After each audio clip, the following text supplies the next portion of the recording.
Hey sneak peekers, my name is Gabi. Riding off of Texas's horrific football performances recently, I'm diving into the new horror surface movie Him. On the surface, it's your typical psychological horror about self-obsession and isolation. But underneath lies a story about the desperate need to be seen and finding identity through performance. Him easily defies one category, instead combining elements of humor with disturbing imagery and haunting themes to make the familiar game of football feel uncanny. The movie follows Cameron Cade, a rising college quarterback who grew up in a household where football was practically a religion.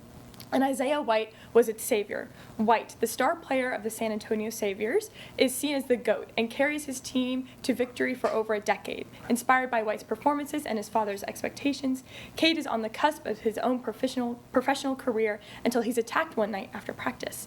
Despite his doctors and family pushing him to rest, Cade accepts an invitation to train at Isaiah White's private compound for a chance at a spot in the draft.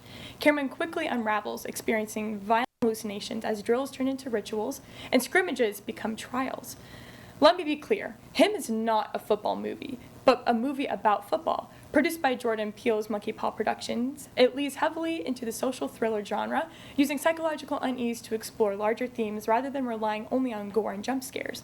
Cameron's growing obsession with the game and his worship of Isaiah leaves viewers more unsettled than physical violence ever could. Director Justin Tipping and cinematographer Kira Kelly's beautiful use of production design takes this even further, transforming White's desert compound into one of luxury and dread. The sets are stunning, including an in-house field, spa, and trophy rooms are both sinister and isolating. Through quick cuts and overlapping frames, viewers spiral alongside Cade, as sequences are filmed like dreamscapes that remind us football is more than just a game in their eyes. What ties the film together are the strong performances, which elevates this unique material. For those who've seen White Chicks, yes, that's Marlon Wayans, otherwise known as Tiffany Wilson, although here he is almost unrecognizable. As Isaiah White, he shifts between a relatable coach to a sadistic tormentor through his brutal methods and commands, showcasing the contrasting sides of being worshipped as a living legend. Opposite him is Tyreek Withers, who captures the authenticity of a college athlete torn between pleasing his family and his idol. Slowly cracking under pressure, he ultimately forges a path based on his own values, proving he's grown beyond his innocence while staying true to himself, refusing to follow Isaiah's legacy or his father's expectations. Finally, Julia Fox takes on an eccentric role as White's wife, balancing the leads with humor and seduction. If you're into sports drama, horror, or psychological fever dreams, then Him is for you. It's stylish, strange, and unlike anything we've ever seen in a while.